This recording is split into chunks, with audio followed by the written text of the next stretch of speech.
এটাই ছিল আমার আর আমার হাজব্যান্ডের শেষবারের মতো একসাথে ঘোরাঘুরি। শেষবারের মতো আমাদের দুজনে একসাথে সময় কাটানো, কিন্তু কেন সেটা তোমাদেরকে ভিডিওতে শেয়ার করব। সেই দিন আমাদের দুজনে একসাথে কিছু সুন্দর সময় কাটানোর জন্য কোথায় গিয়েছিলাম, মজাদার চিকেন ডাম্পলিং স্যুপ খেয়েছিলাম, সি ফুড ফ্রাইড রাইস খেয়েছিলাম, তার সাথে আরো কি কি করলাম সেই সব কিছুকে তোমাদের সাথে এই ব্লগে শেয়ার করব। আমার আজকের এই ভিডিওটা ছিল বেশ অনেকদিন আগের, প্রায় 2 সপ্তাহ আগের, মেয়ের 15 তারিখ। সেদিন শুক্রবার ছিল। সেই দিন আমি আর আমার হাজব্যান্ড দুজনে নিজেদের মতো একটু শেষবারের মতো সময় কাটাতে বাইরে বের হয়েছিলাম। কিন্তু শেষবারের মতো কেন, কারণ এরপরে আমরা দুইজন না, একসাথে 3জন বের হব। গত মেয়ের 24 তারিখ রবিবার আমার বেবি হয়েছে, আর এরপরের থেকেই তো আমরা 2জন থেকে 3জন হয়ে গিয়েছি। তাই এই কথাটাই বলা আর কি। ভিডিওটা বেশ অনেকদিন আগে ছিল, আর এর মাঝে অসুস্থতার কারণে তোমাদের সাথে ভিডিওটা শেয়ার করতে পারিনি। সেই দিন আসলে আমাদের দুজনে হঠাৎ করেই বের হওয়া হয়েছিল। বের হওয়ার আগে থেকে কোনো প্ল্যানই ছিল না। তো কোথায় যাবো ভাবতে ভাবতে চলে গিয়েছিলাম আমাদের ময়মনসিংহের ফুড কার্নিভালে। ফুড কার্নিভাল হচ্ছে ময়মনসিংহের একটা ফুড কোর্ট। সেখানে আমাদের এর আগেও 2-3বার যাওয়া হয়েছিল। সেই দিন সময় কাটানোর জন্য ভাবলাম সেখানেই চলে যাওয়া যাক। ফুড কার্নিভালে অনেক অনেক ফুড কোর্ট রয়েছে, টি রয়্যাল প্লেট, শিগোস, মেট্রো বিনস, এছাড়াও আরো অনেক অনেক।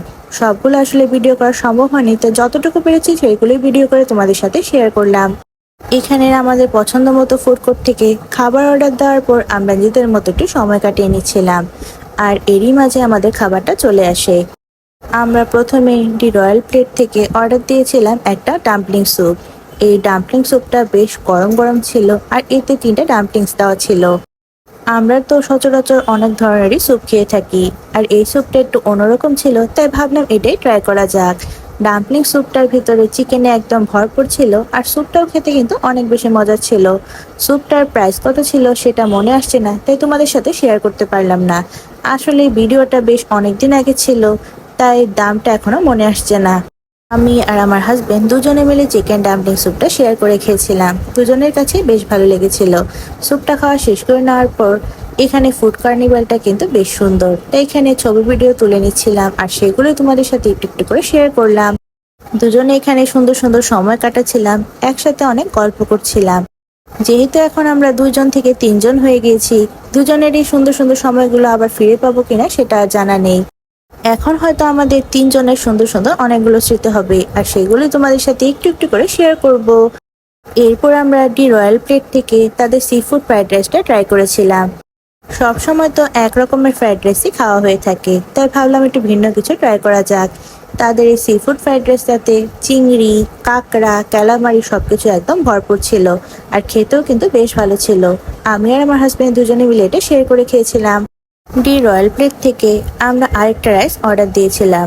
এটা ছিল প্রন ফ্রাইড রাইস। এটা টমিয়াম প্রন ফ্রাইড রাইস ছিল, আর এটা বেশ ঝাল ঝাল ছিল।